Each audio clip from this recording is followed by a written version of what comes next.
tentang kalau orang tuanya tuh lagi capek, lagi stres atau lagi ya lelah lah dengan kehidupan apalagi kalau mungkin baik ibu dan bapaknya bekerja jadi udah numpuk banget. Pause, berhenti.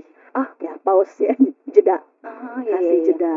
Karena kondisi marah itu tidak efektif komunikasi yang akan terjalin sama anak. Recording in front of a live studio audience.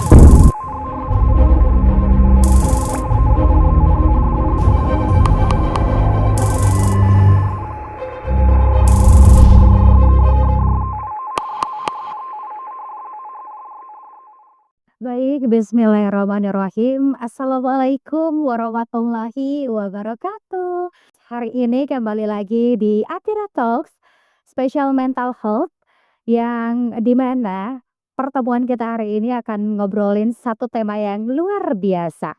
Yang bertema Rumahku Surgaku, perlunya pola asuh positif dan pendidikan di rumah. Ini tuh tema yang kalau kedengarannya tuh kayak sederhana, tapi sebenarnya punya makna yang dalam.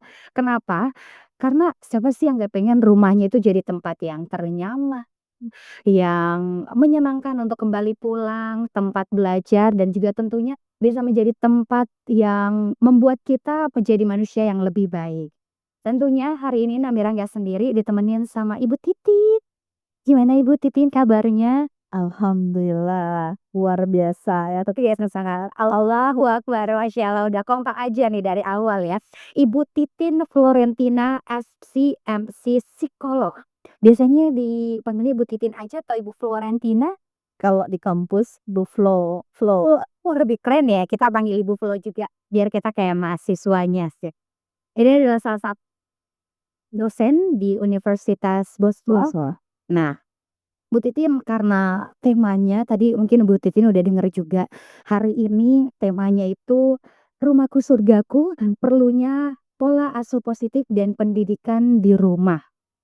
Kedengarannya ini selalu kita gaung-gaungkan Rumahku Surgaku. Saya nge-MC akad nikah juga tuh kayak baiti jannati itu adalah pesan-pesan dari Rasulullah ya nggak sih Bu? Betul. Nah, kalau untuk hari ini bukan tentang suami dan istri aja, tapi khusus untuk bagaimana kita menciptakan rumah yang seperti terasa surga untuk anak-anak kita yang ada ya. Nah, kalau untuk momen kali ini sebelum kita lebih dalam, Namira pengen tanya dulu nih, kalau kita bilang rumahku surgaku, kalau menurut pandangan psikologi, apa sih definisinya Ibu? Rumah seperti serasa surga gitu ya. Ya tentunya di mana tempat anak itu merasa diterima ya tanpa syarat. Ya artinya nggak hanya kalau dia sedang baik-baik saja, terus dia dapat perhatian lebih, kasih sayang, cinta. Kalaupun dia tidak sedang baik-baik atau tidak misalnya sesuai harapan orang tua, tetap diterima tanpa syarat. Jadi kamu adalah anakku, kamu adalah ya, jiwa kami, kamu adalah amanah kami, dengan segala kekurangan dan kelebihanmu diterima. Kemudian didengarkan, dicintai dengan sepenuh hati. Nah, itu dia. Jadi kuncinya di orang tuanya. Yes, Bener ya, Bu ya? Masya Allah. Jadi untuk karena kan emang judulnya juga perlunya pola asuh positif. Jadi memang kuncinya di orang tuanya. Bagaimana dia bisa mengerti ya. Nah, Memahami. tadi sudah disampaikan bagaimana caranya bisa membuat menerima Ananda baik itu dalam keadaan suka maupun duka ya. Oke. Kekurangan dan kelebihannya dia ya, Oh iya iya iya. sebagai seorang anak, ya. Kelebihan dan kekurangan. Kalau dalam dunia psikologi lagi nih Bu, ada nggak sih ciri-ciri rumah yang secara mental tuh ya sehat untuk tumbuh kembang anak? Oke, biasanya, yang pertama atau terutama ya, komunikasi, ada komunikasi yang Oke. terbuka antara orang tua dan anak, kemudian juga, dukungan emosional ya. Jadi, ya tadi yang seperti bilang saat anak merasa tidak baik-baik saja, dia tetap merasa didukung ya, Iya iya iya. ya diterima. Itu dukungan emosional dari orang tua, support ya. Kemudian Benar-benar. juga, tentunya ada aturan yang konsisten ya. Jadi rumah yang bukan rumah yang mahal, tapi yang hangat, tetapi dengan aturan yang konsisten. Oke, jadi tetap ada aturan konsisten Komunikasi sama terbuka, Iya. dukungan emosional ya, aturan yang konsisten. Jadi itu penting banget, itu ciri-ciri rumah yang bisa membentuk tumbuh kembang anak ya, mentalnya bisa jadi positif. Nah, kalau seputar pola asuh positif juga nih Bu ya, sekarang kan banyak banget nih istilah pola asuh atau istilah parenting ya. Jadi ada yang bilang kita, harus nih, parenting-nya VOC, harus tegas ya nggak sih? Ada yang bilang juga harus sabarnya luar biasa, karena kan di parenting itu ya diulang-ulang biar anaknya bisa mengerti. Tapi kan ada juga yang kayak, "Mungkin saya adalah tipe yang VOC," kayak, nggak boleh, jangan." Padahal kan nggak boleh, ada juga di satu pola asuh yang katanya nggak boleh ada kata jangan. Tapi sebenarnya nih, kalau tentang pola asuh yang positif, kembali lagi dari pandangan psikologi itu harusnya gimana sih, Bu? Pola asuh positif, ya Iya. tadi yang, Bu Nanira bilang, ya itu kan ada beberapa gaya pola asuh. Oh iya ya, gaya. Beberapa pola asuh ada yang permisif, demokratif, ya beberapa ahli mengatakan ada yang 3, ada yang 4, tapi biasanya, permisif, demokratif, otoratif, apa namanya, otoriter, yang seperti itu ya. Nah, tapi kalau kita melihat dari pola pengasuhan yang positif, ya tentunya tetap ada batasan dengan, ketegasan namun dengan penuh cinta, gitu ya. Tadi 4, kalau saya cuman tahunya jangan. Yang diulang-ulang sama VOC.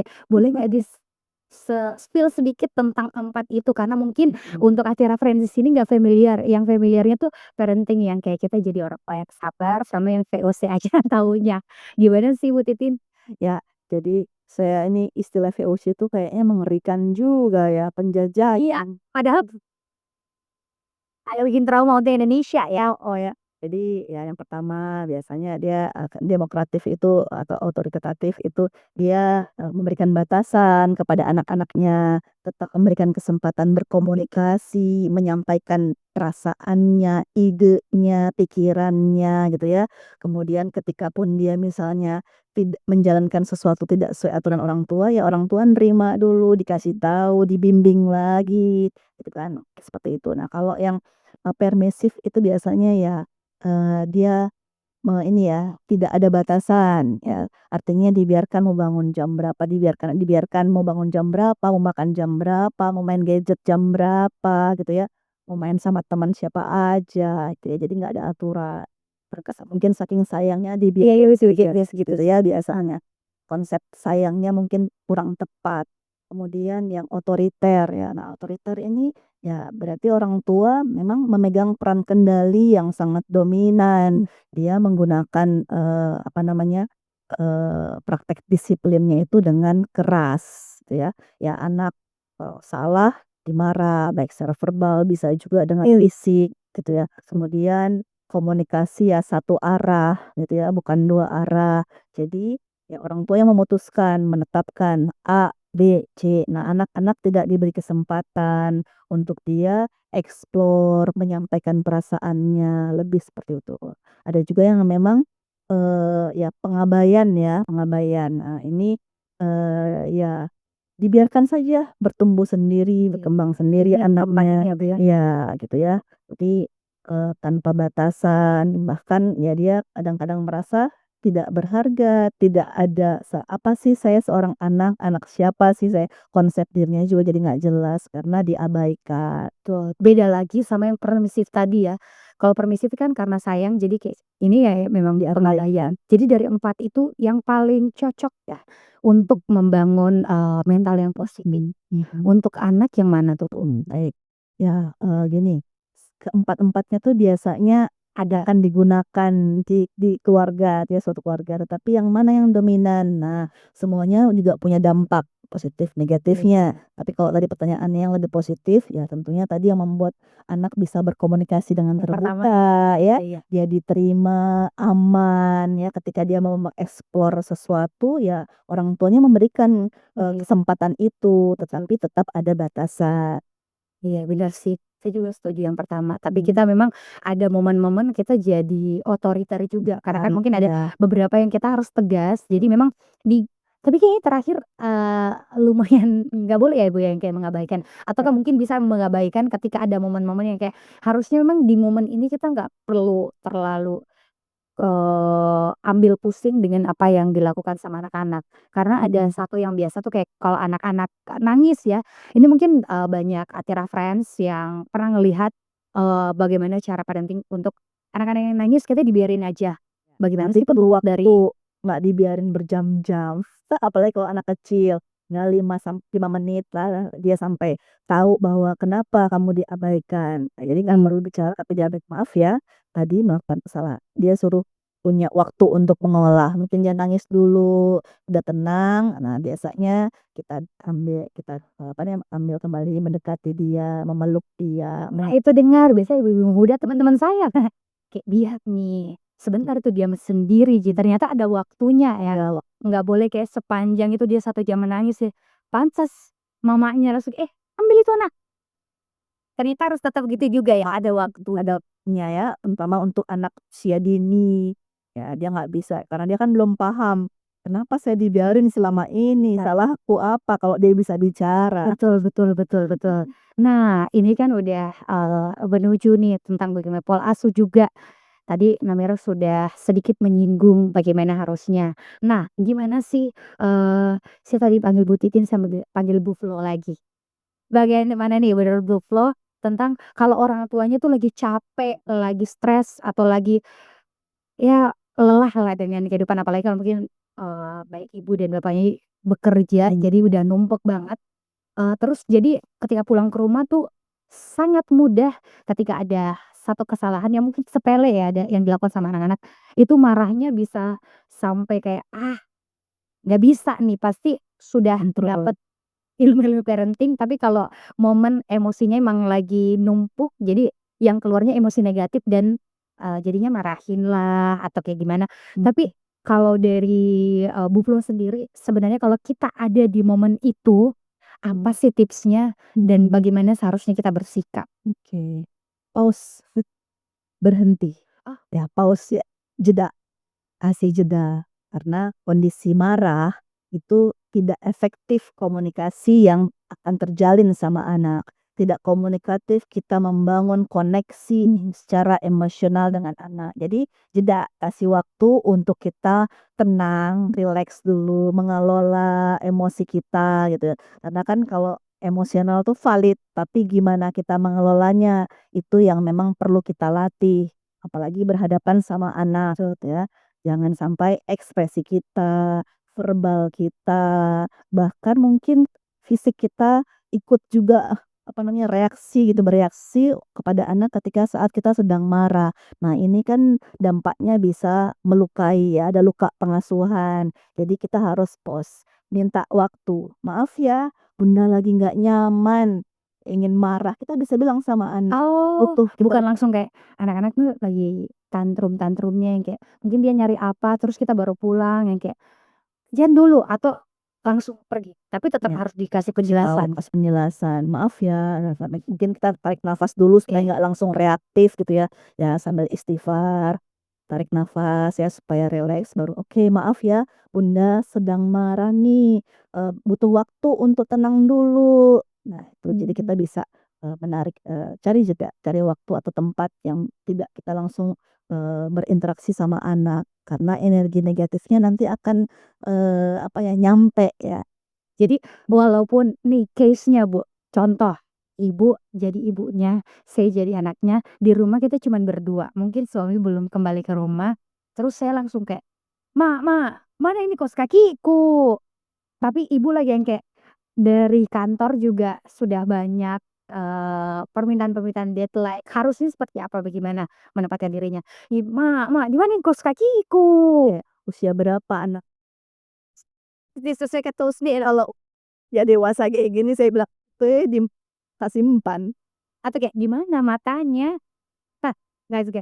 Kalau seumpamanya kalau umuran SD mungkin karena saya punya ponakan ya dan ingin mungkin bisa cari ke kakak saya yang kayak kalau anaknya udah ada di momen itu kayak, "Jangan dulu sama adik bicara." Nah, apakah itu benar atau kayak gimana, Bu? Bisa, Oh tapi tadi ekspresi, jangan dulu ini ya.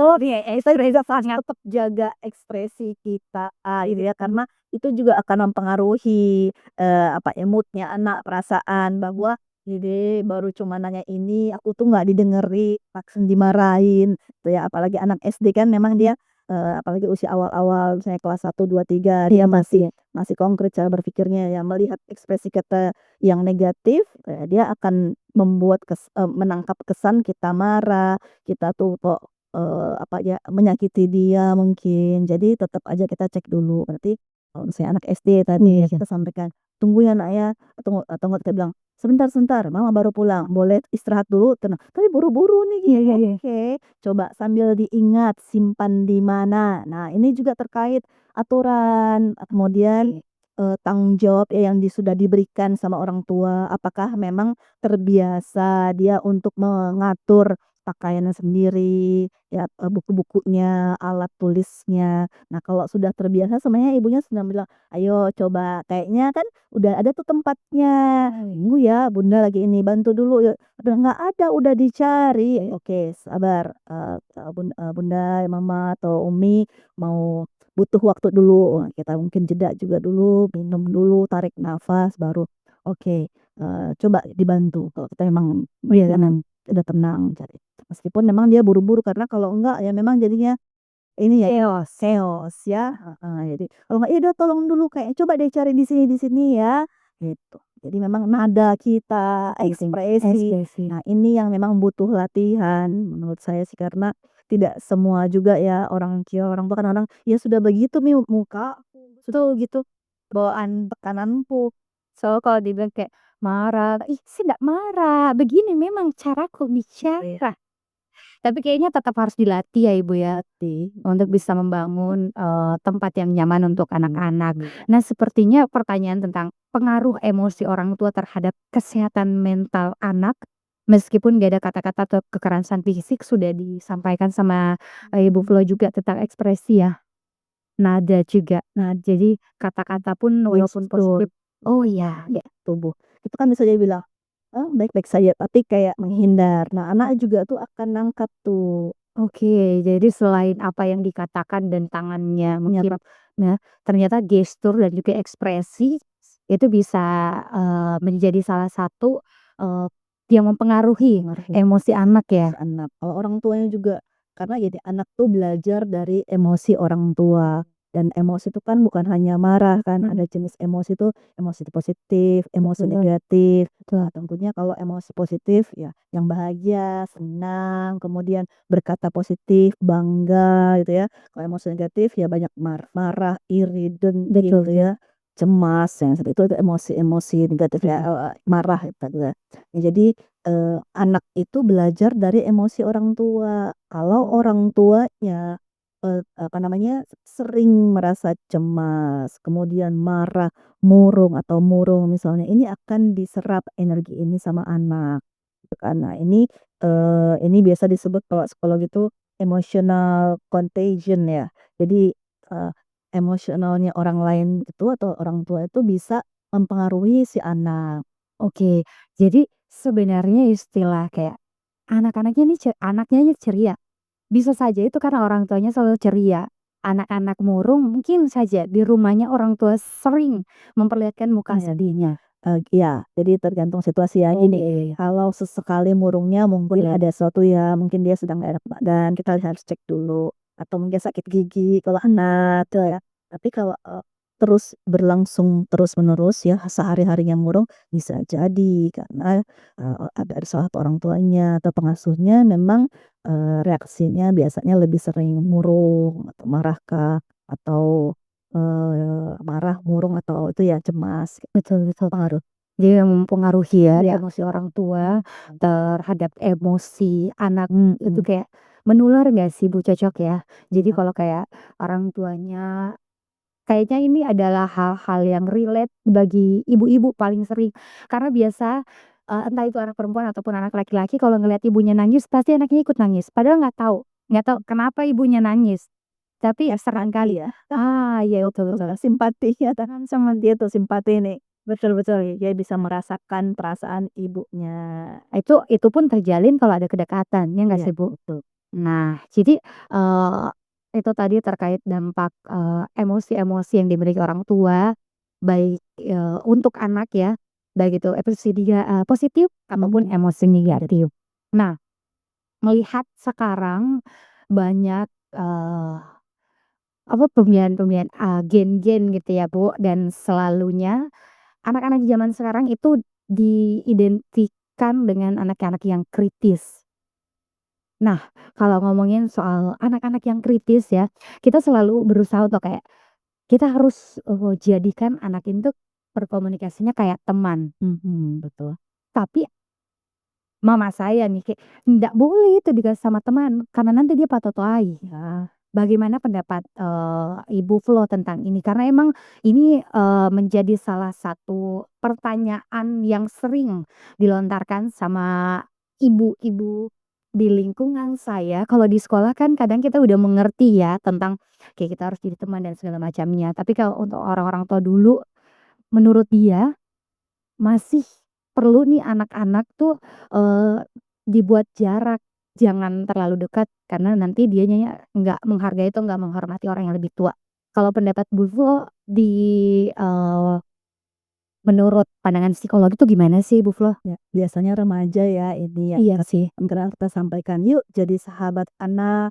Komunikasinya lebih, dua arah terus banyak dengerin dia gitu, kalau enggak dia itu berontak loh. Betul. Nah, jadi memang gini, dekat tapi tetap dihormati oleh anak. Jadi, eee, dekat itu bukan harus menjadi teman juga, tapi menjadi teladan. Ya, Oke. dengarkan dulu baru beri arahan gitu ya.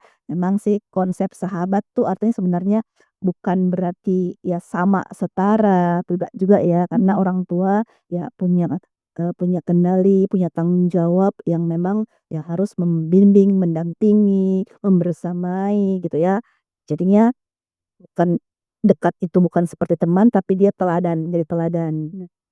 Jadi bukan benar-benar pure jadi teman, karena bukan cuman remaja aja sih, kayak anak-anak juga usia-usia SD tuh udah sering seperti itu, karena kita kan berharap untuk kayak, kayaknya kalau kita bisa lebih ramah, mereka bisa lebih terbuka. Karena anak-anak SD sekarang tuh kan, mungkin saya pengalaman karena saya punya ponakan ya, kadang, ada momen-momen karena kita mungkin selalu sering bercanda sama dia, jadi dia pun, eee, kadang ada Menganggap momen iya, harusnya sih gimana sih, Bu? ya, ya tadi tetap ya ada batasannya, beri arahan dulu, dengarkan baru beri arahan, jadi teladan. Jadi kita meskipun kita bermain sama dia, kita juga oke, Bunda sebut lagi nama kita supaya dia Oh, iya mengingat, iya iya. "Oke oke, Bunda akan dengarkan, aku bundamu loh Nak." Gitu ya, ya seperti itu kan. Memang kalau kita, terkait dalam agama Islam ya akhirnya menghargai, mengajarkan adab gitu kan, itu yang utama ya, kan kita dalam memberikan pendapat, menerima pendapat gitu ya.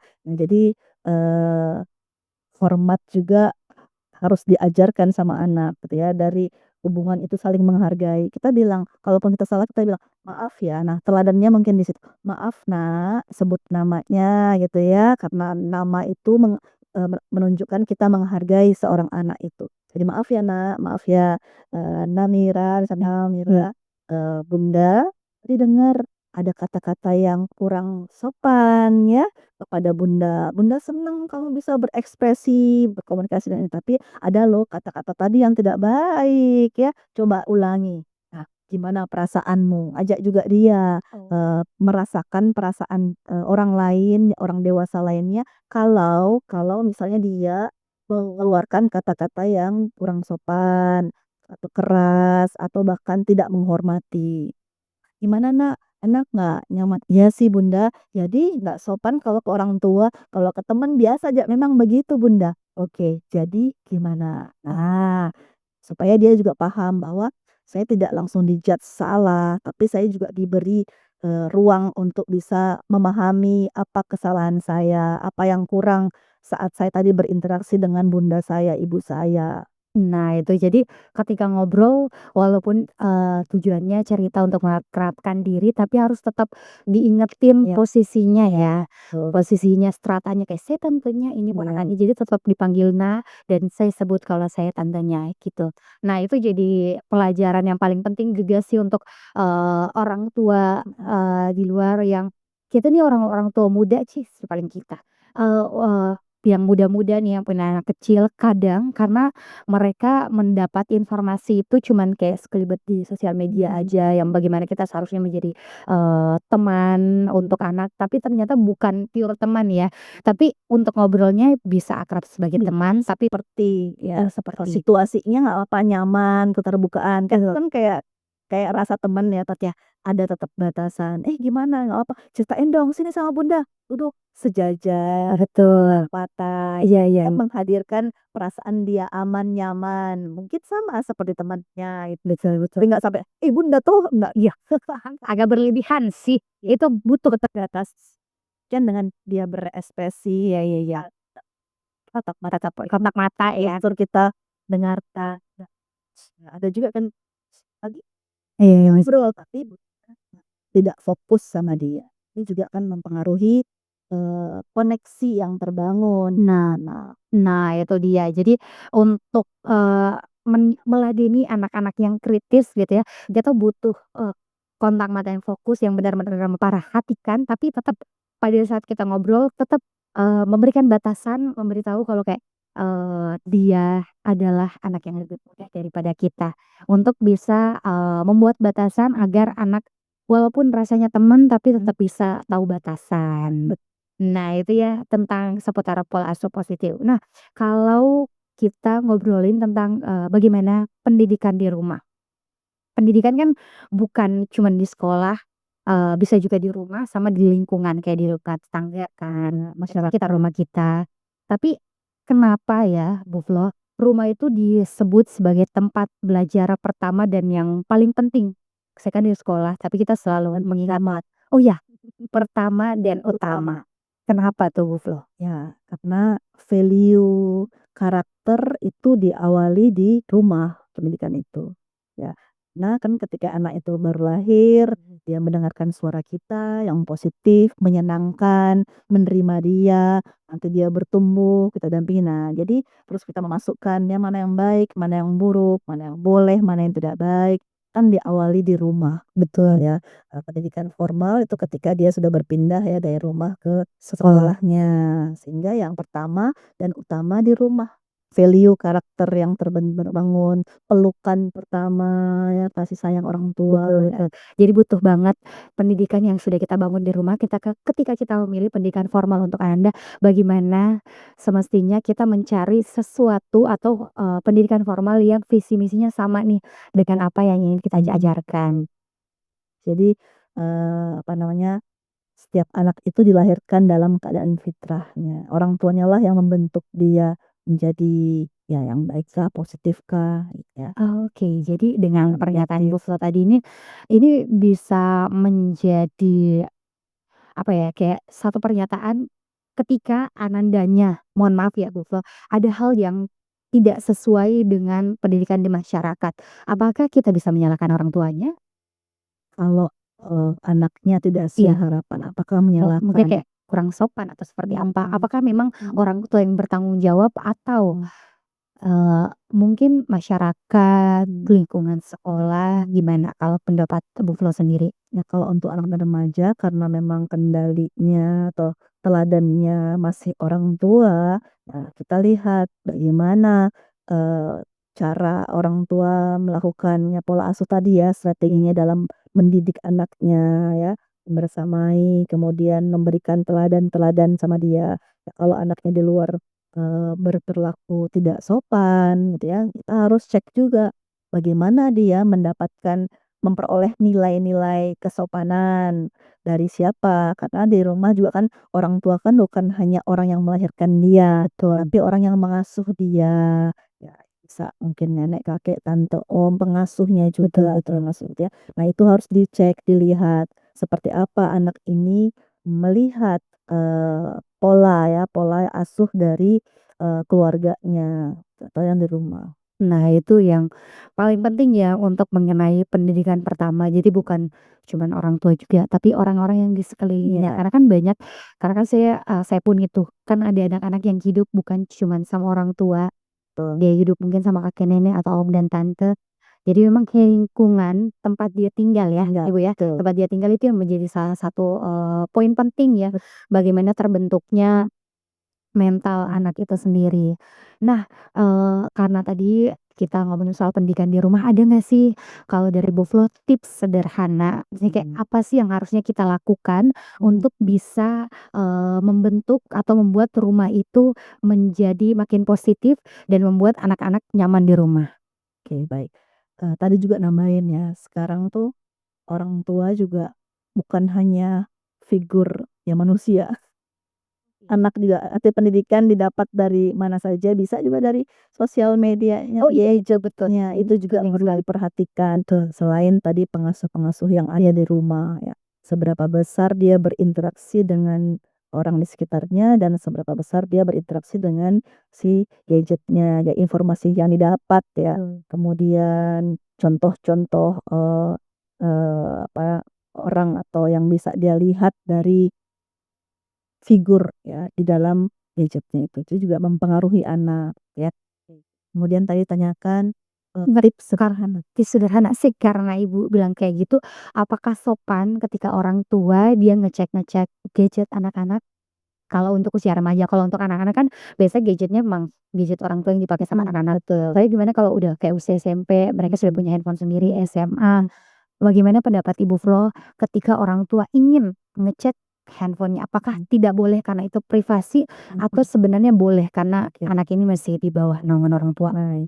Ya, sebaiknya ketika koneksi orang tua dan anak sudah terbangun ya hubungan emosional, komunikasi yang terbuka dan juga mungkin ada komitmen di sana, orang tua bisa nyampein, "Nah, saat ini, Bunda, Ayah masih bertanggung jawab ya sama anak Bunda yang ganteng atau cantik ini ya, yang soleh-soleha. Nah, boleh nggak?" Jadi kita juga izin izin dulu karena itu punya dia, milik dia kan. Berarti kita tetap izin boleh nanti Bunda juga, sesekali secara berkala mau lihat ya, apa sih yang dibaca, dilihat, atau ditonton oleh anak Bunda ya, Bunda akan tetap bisa, mengarahkan, mendampingi kamu sebut namanya kayak gitu. Jadi tetap izin dulu, nggak langsung kepo-kepo buka Oh iya iya kan, iya. karena nanti dia merasa nanti nggak aman, nggak nyaman, privasinya dia, tidak lagi dihargai oleh orang tuanya. Nah, ini perasaan tidak aman, berarti kan dia merasa rumahnya bukan surga. Oh iya Saya betul. nggak aman karena orang tuaku buka-buka semua, gadgetku tanpa izin, baiknya izin. Kalau untuk sudah remaja yang memang kita sudah berikan, nah saat berikan itu memang harus ada komitmen di situ, batasan, "Ini Bunda berikan karena apa?" Kan berbagai, tujuan, alasan ya. Oke, tetapi ada tetap batasannya ya, karena memang konten-konten yang saat ini beredar tuh tidak semuanya baik, ada juga yang negatif. Nah, Bunda mungkin ingin tetap, bersamamu, mendampingimu untuk kita tahu sama-sama kalau ada yang negatif, yuk Bunda jadi bisa cepet nih kita melakukan, intervensi. Kita bisa sampaikan sama jadi anak juga, "Oh iya bukan karena keponya Bunda atau Ayah atau karena, saya selalu disalahkan," dan itu disampaikan. Jadi kalau, "Oke waktunya Bunda boleh nggak sebulan sekali lihat, ya mengecek gitu atau enggak boleh ya kita berteman ya." Di sosial media, ajak anak seperti itu, supaya dia merasa bahwa memang kita tetap mendampingi dia tanpa menghakimi. Nah, itu dia.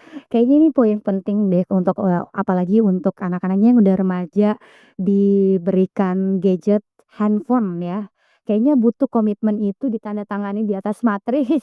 Jadi ketika nih, ini nih perjanjian kita, karena kayaknya penting banget sih untuk momen-momen saat ini, karena kan orang tua tuh paling khawatir tentang karena sudah maju sekali ya, saking majunya tuh hal-hal yang sudah dibatasi pun untuk anak-anak yang ngerti tuh bisa tuh dia bobol. Jadi memang paling penting tuh ya untuk, ayah bunda di luar sana, Tira Friends.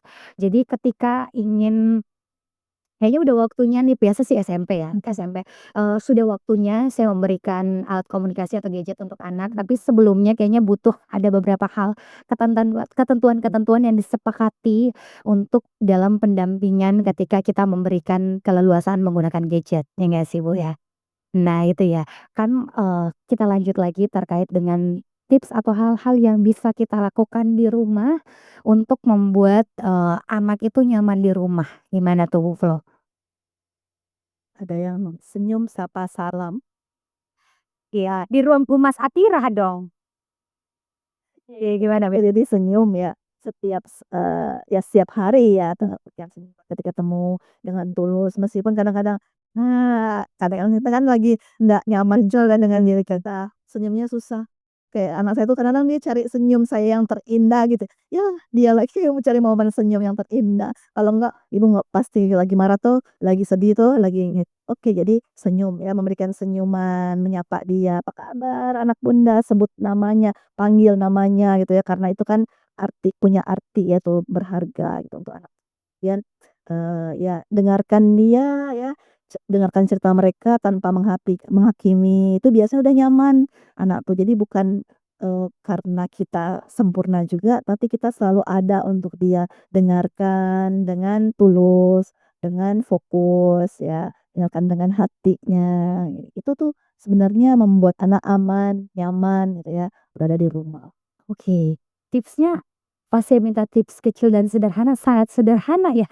Bukan harus disediain berbagai fasilitas untuk anak-anak nyaman di rumah, tapi hanya dengan menanyakan kabar dan menyebutkan nama, mendengarkan cerita itu sudah bisa membuat rumah jadi nyaman untuk anak-anak. Ya, tentunya kebersihan juga perlu ya, keamanan, ya itu dari segi fisiknya ya, tapi untuk kita membangun kedekatan emosional, koneksi tadi sebelum kita koreksi anak Betul ya, betul betul. bangun dulu koneksi supaya dia aman. Nah, tentunya dengan, fasilitas juga perlu ya untuk optimalisasi perkembangan anak gitu ya, makanan bergizi yang Betul sehat, betul. halal ya, dan tentunya doa-doa terindah orang tua ya, mengantarkan selain senyum dengan doa. Bacakan doa untuk dia, Ya shalay itu.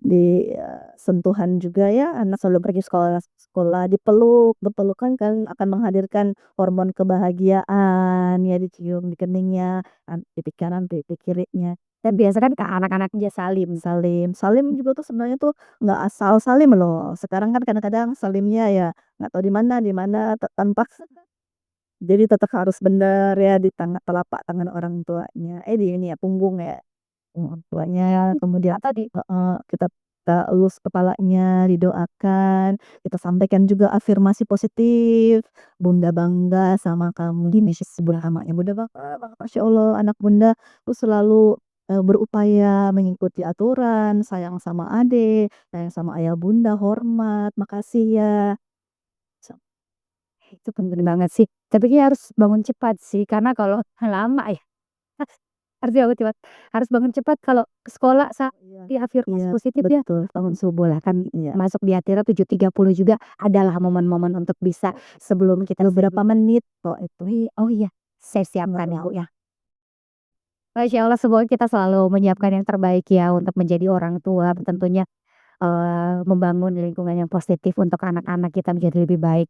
Nah, masih di, tentang pendidikan di rumah, menyambung lagi tentang era gadget, karena sering sekali sih ada momen kan ada kayak biasa di hari libur sih, anak-anak sudah diberikan kebebasan untuk main handphone, orang tua juga. Bagaimana sih tetap membangun koneksi emosional itu walaupun kita sama-sama sedang sibuk dengan dunia kita sendiri? Mmm, Ya harus disiapkan. gimana Disiapkan. Jadi kalau orang sering katakan quality time gitu tetap harus ada juga ya. Ya artinya memang berapa jumlah waktu misalnya. Kalaupun memang sibuk sekali, tetap harus memberikan waktu untuk anak, hadir dengan hati untuk dia. Ya sesibuk-sibuknya kita.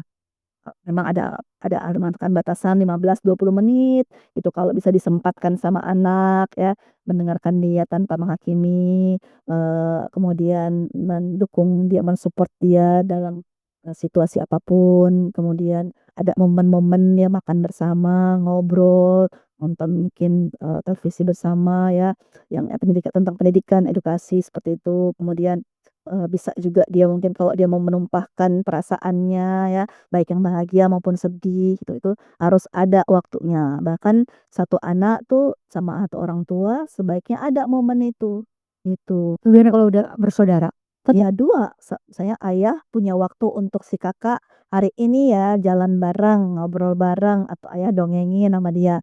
Oke, besok adiknya sama ayah, besok lagi mungkin sama ibunya, ada momen seperti itu. Itu Harus ada momen masing-masing ada ya? momen masing-masing karena kita juga terus harus mengenal anak ya, setiap proses perkembangannya, kita harus tahu bagaimana, perasaannya, pikirannya, kemudian apa yang ingin dia lakukan ya. Mungkin tidak lama kalaupun kita bilang nggak bisa seharian ya Nak, oke 15 menit tapi betul-betul hadir dengan hati sama anak, itu dia juga udah. Tapi kita tanya, "Butuh berapa lama nih? Karena ayah mohon maaf atau bunda, eee, jam sekian mungkin ada urusan lagi ya, boleh nggak kalau sama kakak atau adik sebut namanya, yuk kita ngobrol." Dan Oke. kayaknya kalau anak remaja juga nggak terlalu lama-lama biasanya Oh iya, untuk dia ngobrol sama sama temennya. betul betul betul. Tapi pas saat dia mau ngobrol, butuh waktu kita berikan. Apa namanya, kita fokus dengan hati kita, hadir untuk dia. Oke. Bukan hanya tubuh kita saja hadir, ada di kita pikiran kemana mana apalagi ditambah kita misalnya pegang gadget atau Betul. baca sesuatu yang lain, tapi tidak ada kontak mata, hadir dengan hati kita. Oke. Jadi kalau untuk kan ini era gadget juga bagaimana momen kita pendampingan. Jadi kayak contohnya sih paling sering kan anak-anak. Ini maksud saya tuh Bu kayak anak-anak lagi main game, kita main handphone apakah itu Mhm, sebenarnya bagus atau harusnya kita pada saat anak-anak lagi main game, handphonenya disimpan kita temenin dia? mhm. Ya waktu berkualitas kita gunakan berarti harus bareng, bersama dengan anak Mmm. gitu ya. Artinya, bisa kita main bareng kalau untuk anak-anak tuh dia seneng Oh sekali iya. main sama ayah, bundanya, main bareng karena apa, sentuhan fisik gitu ya. Dia harus kenal, apa namanya, bagian-bagian tubuhnya dan tubuh orang tuanya. Nah itu senang. Nah kalau remaja ya berdua kayak gini, terus minum bareng gitu ya. Kalau sambil nonton Bu, Kalau ini sambil memang nonton cari boleh, momen ya bisa aja untuk sama-sama mendampingi. sambil membahas kan, Oh, iya iya iya. ini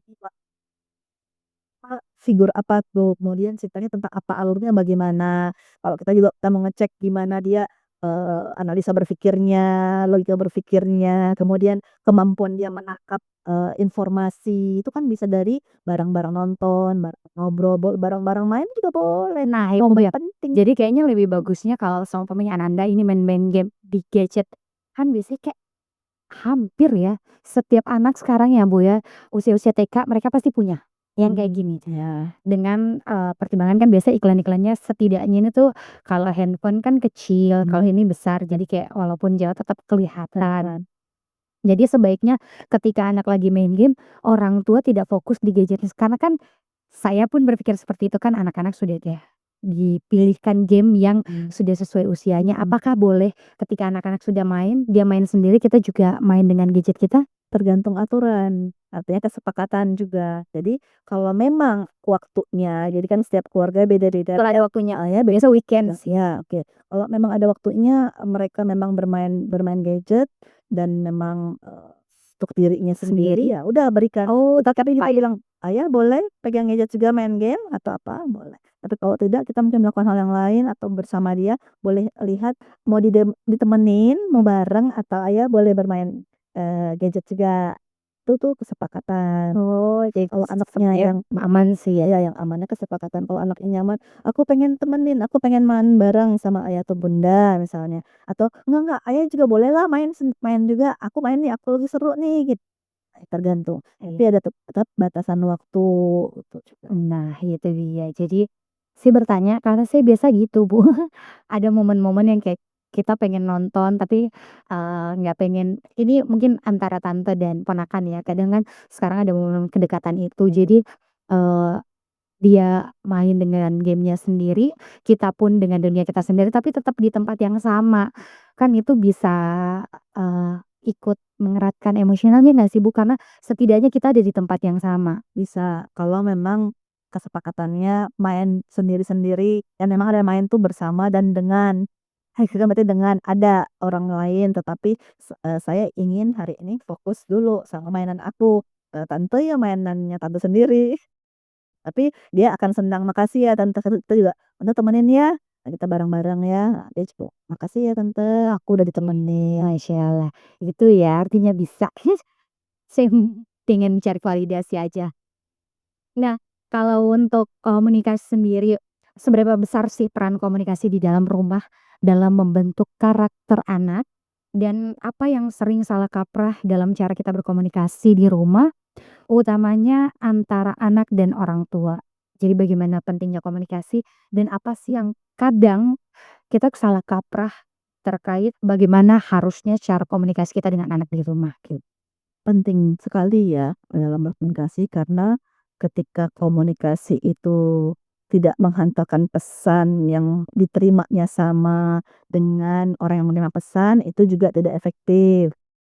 Kemudian, kata-kata itu adalah cermin ya, kita tuh menghargai anak kita. Jadi, yang salah kaprah atau salah komunikasi yang biasa terjadi itu kan karena misalnya kita nyuruh, tapi nggak dijelaskan, apalagi anak kecil, "Cepet ambil ini, kenapa ini?" Atau enggak, "Kamu tuh nggak boleh gini, harusnya gini."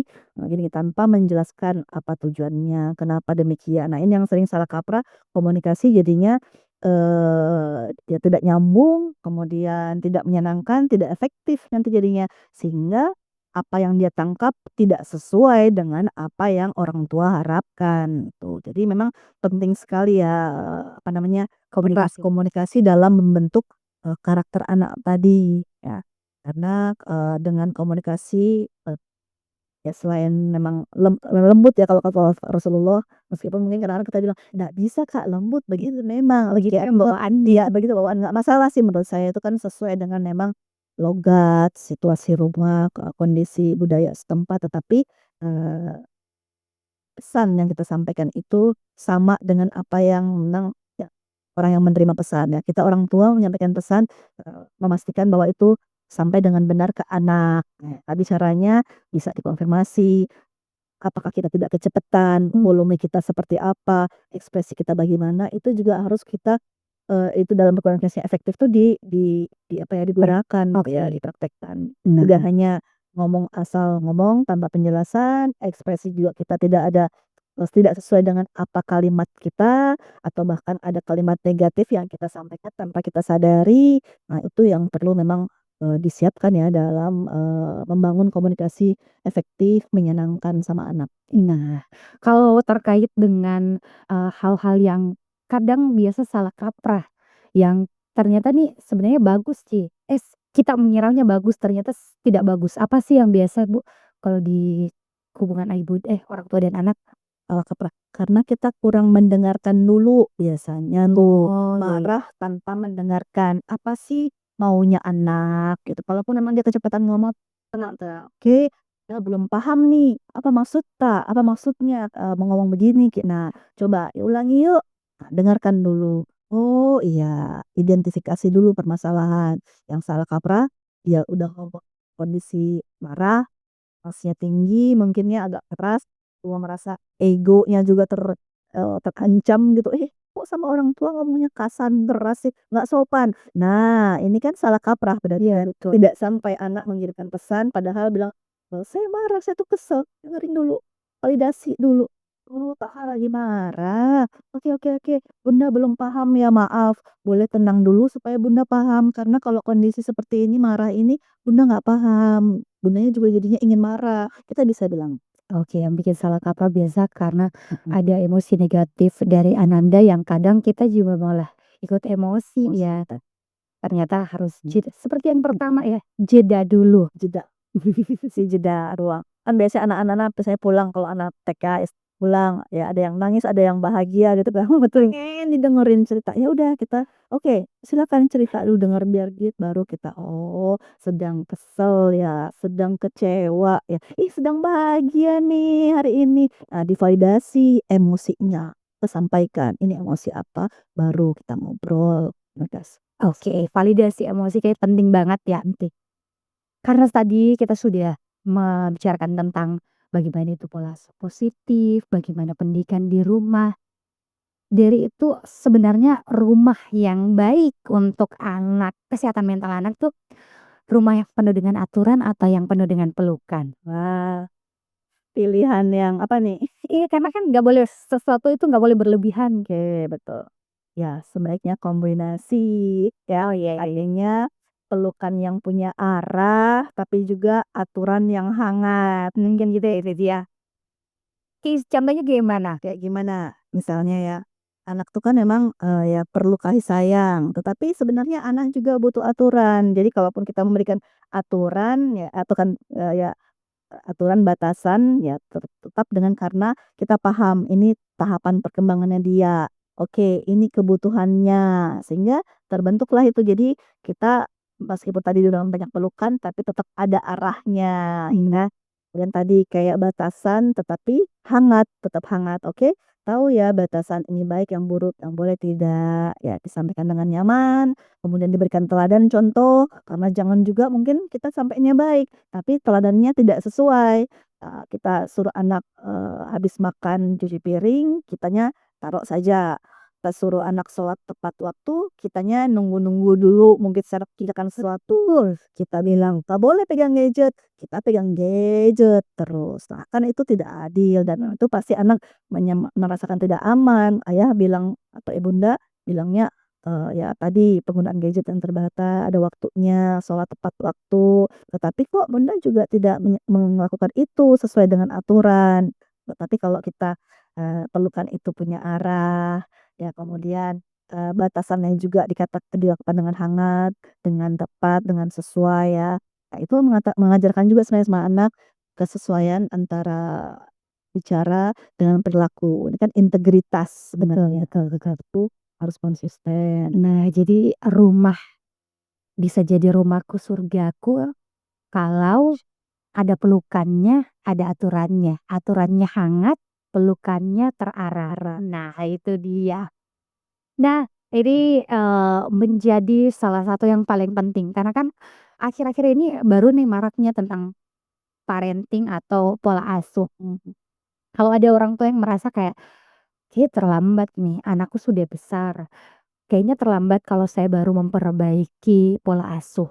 Apakah benar itu sudah terlambat atau sebenarnya masih bisa diperbaiki loh? Gimana tuh Bu Flo? Ya, kayak kalau terkait waktu, bisa jadi kalau misalnya kita pandang dari bicara waktu, ada keterlambatan. Kok nggak sejak dini dipahamkan, orang tua paham tentang tahapan perkembangan anak, tugas perkembangan anak, sehingga dalam pendampingannya pun bisa tepat, menyenangkan, nah gitu ya. Tapi selalu bisa, tidak ada kata terlambat, insya Allah ya dalam proses pendidikan, gitu kan.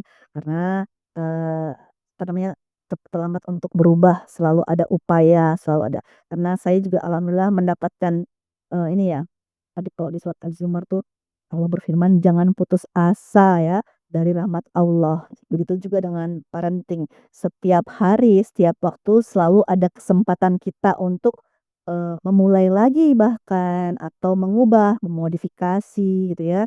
Ya, bukan berarti anak tuh dicoba-coba tidak, tapi itu upaya kita. Karena kan memang perubahan itu juga terkait dengan situasi lingkungan, kemudian apa namanya, proses belajarnya anak yang tidak hanya kalau sudah dia di luar rumah kan, sudah bukan dengan orang tuanya, dia belajar juga dari temannya, gurunya, lingkungannya gitu ya, seperti itu. Jadi banyak kesempatan untuk selalu bisa berubah menjadi lebih baik ya. Nah, itu dia. Jadi nggak ada kata terlambat, kita bisa setiap hari mencoba untuk memberikan yang terbaik untuk Betul. anak-anak, bagaimana kita bisa mengelola pola asuh atau parenting kita untuk anak kita. Jadi buat orang tua di luar sana yang mungkin anaknya udah besar-besar, udah gede-gede, kayaknya tetap ada ya, seperti yang disampaikan tadi, rahmat Allah itu tidak henti-hentinya. Jadi selain dilakukan dengan pola asuh yang sudah kita dapatkan di beberapa tempat, tapi doa-doa juga itu penting sekali. Allah Maha membolak-balikkan hati manusia cerdas.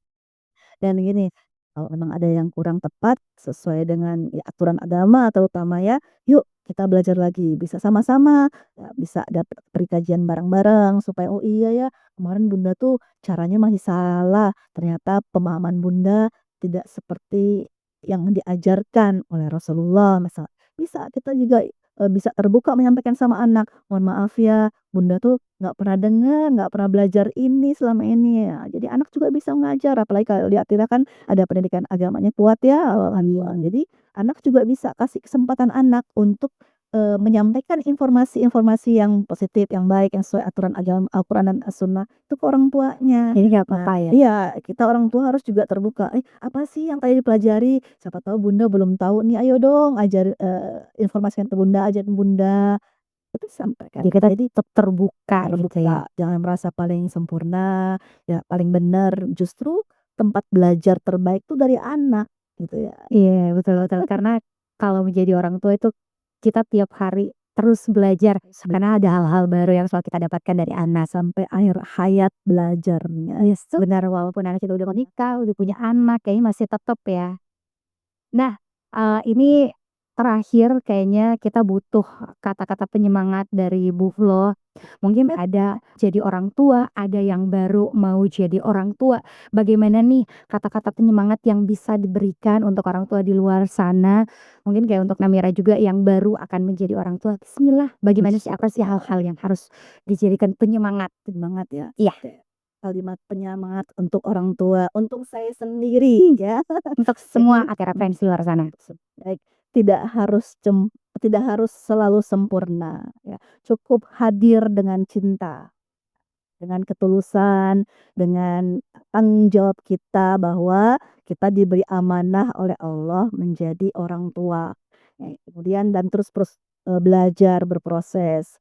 Lalu kata-kata juga rumah yang terbaik itu bukan yang hanya rapi saja, tetapi juga rumah yang paling ramah ya. Masya Allah, tepuk tangan dulu dong. Dan Bu Kemudian satu lagi selesai ada anak-anak itu tak butuh ya atau orang-orang tua yang super ya. Kadang-kadang kan kita menjadi orang tua yang super yang terbaik yang nggak mau ada celah salahnya. Tetapi dia anak-anak tuh menginginkan orang tua yang terus belajar. Belajar dari kesalahan, belajar dari mungkin ketidakpahaman, pengetahuan yang memang sebelumnya dia belum peroleh. Nah, Nah, itu dia. Kata-kata penyemangat untuk orang tua di luar sana, untuk Atira fans yang nonton hari ini, bisa dinonton lagi kok. Menyenangkan sekali, luar biasa sekali obrolan kita hari ini. Karena mungkin selama ini mungkin ada yang baru membesarkan atau mungkin ada yang baru ingin punya anak dan masih belajar untuk bagaimana buat pola asuh yang positif dan membuat rumah itu menjadi surga yang menyenangkan untuk anak-anak. Ada hal-hal yang kita anggap sepele ternyata penting. Dan yang kunci dasarnya komunikasi itu penting sekali ya. Karena rumah itu punya dampak yang penting sekali untuk tumbuh kembang anak dan kesehatan mental untuk seluruh keluarga. Jadi dari obrolan kita tadi, ini kita dapat pelajaran yang sangat berharga tentang rumah yang baik bukan yang sempurna, itu tadi yang disampaikan, tapi rumah yang penuh pengertian, komunikasi dan kasih sayang. Dan yang paling terakhir tadi itu yang paling penting. Sebagai orang tua kita tidak perlu menjadi yang paling pintar atau paling sabar di dunia, tapi kita cukup hadir, mendengarkan dan terus belajar bersama anak-anak kita, itu sudah luar biasa. Jadi semoga obrolan kita hari ini bisa bermanfaat untuk ayah bunda di luar sana, eee, bisa dinonton terus-terus, semoga bisa menjadi hal-hal yang bisa diaplikasikan ya untuk dalam membangun pola asuh positif untuk anak-anak kita. Dan juga kita terima kasih sekali untuk Bu Flo yang udah sharing hari ini. Iya, kita juga mohon maaf kalau mungkin ada dalam obrolan kita tadi ada hal yang kurang berkenan di hati Atira fans. Ya mohon maaf lahir dan batin. Terima kasih, semoga next time kita bakalan ada tema-tema yang menarik lagi, ngobrolin tentang mental health ya, berbagi untuk Atira fans di luar sana. Jadi jangan bosen-bosen nonton terus Atira TV, banyak banget video-video yang menarik pastinya. Jangan lupa subscribe dulu channelnya, komen video-video yang mungkin kamu butuh nih judul-judul atau tema-tema yang lain, boleh ya disarankan. Nanti kita obrolin lah sama Universitas Gosoa. Nah, jadi juga jangan lupa like dan juga klik tombol loncengnya. Jadi kalau ada video-video terbaru notifikasinya masuk. Terima kasih sekali lagi untuk seluruh kru Atira TV yang bertugas. Wabillahi taufik wal hidayah. Wassalamualaikum warahmatullahi wabarakatuh.